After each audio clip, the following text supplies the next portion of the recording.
Pemirsa, manajemen PT Timah Indonesia akhirnya resmi mencatui Citra Weni, karyawan yang viral beberapa hari lalu. Ngantri ya, Dek? BPJS ya?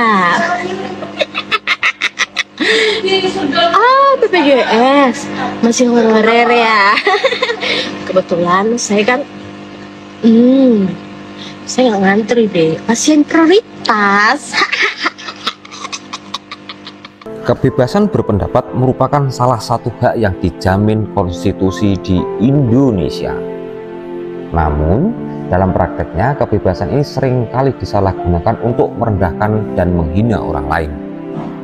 Kasus pegawai PT Timah yang viral setelah menghina pekerja honorer adalah contoh nyata bagaimana seseorang merasa bebas mengungkapkan pendapatnya tanpa mempertimbangkan dampak sosialnya.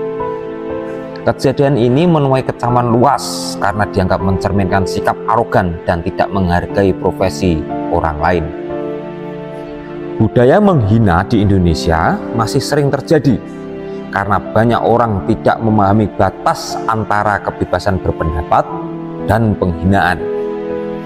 Kebebasan berbicara memang memungkinkan seseorang untuk menyampaikan pendapatnya secara terbuka, tetapi tidak berarti mereka boleh merendahkan martabat orang lain. Tolonglah, adat dan budaya Indonesia yang dikenal dengan sopan santunnya jangan dihilangkan. Tanpa pemahaman yang tepat, banyak individu merasa sah untuk melontarkan hinaan dengan dalih menyatakan opini. Itu bukan opini, tapi hinaan.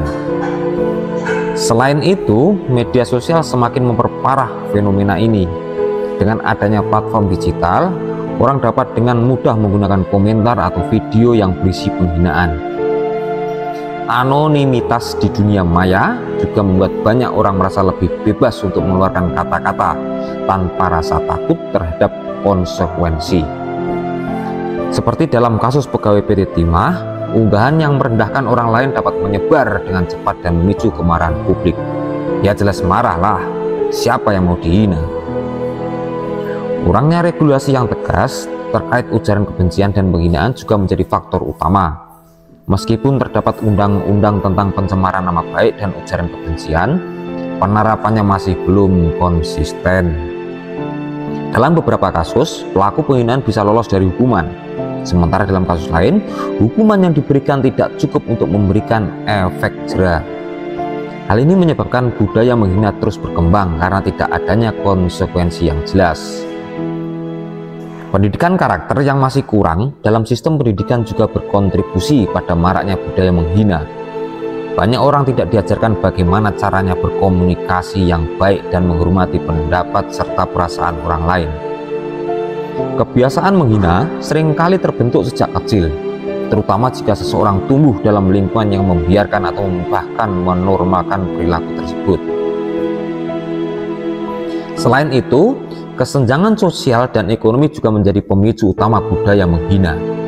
Orang yang merasa lebih tinggi statusnya, baik karena pekerjaan, pendidikan, atau ekonomi, cenderung memandang rendah mereka yang dianggap kurang beruntung.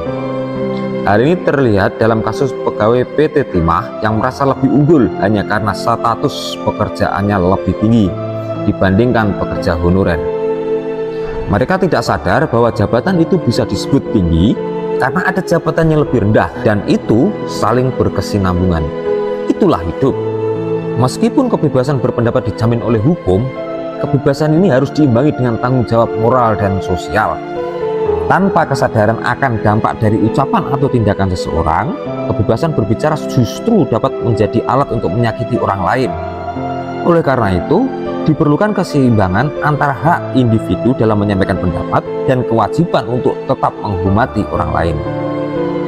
Langkah yang bisa diambil untuk mengurangi budaya menghina adalah meningkatkan edukasi tentang etika berkomunikasi dan tanggung jawab dalam berbicara. Pemerintah, institusi pendidikan, serta media sosial harus lebih aktif dalam mengedukasi masyarakat agar dapat membedakan antara kritik dan penghinaan.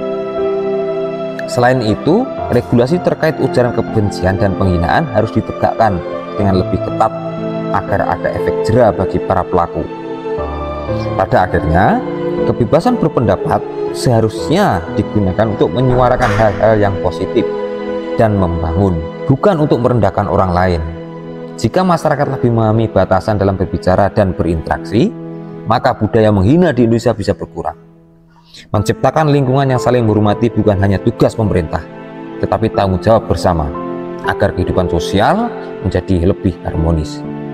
Satu lagi, kalau tidak mau dihina, ya jangan menghina. Terima kasih.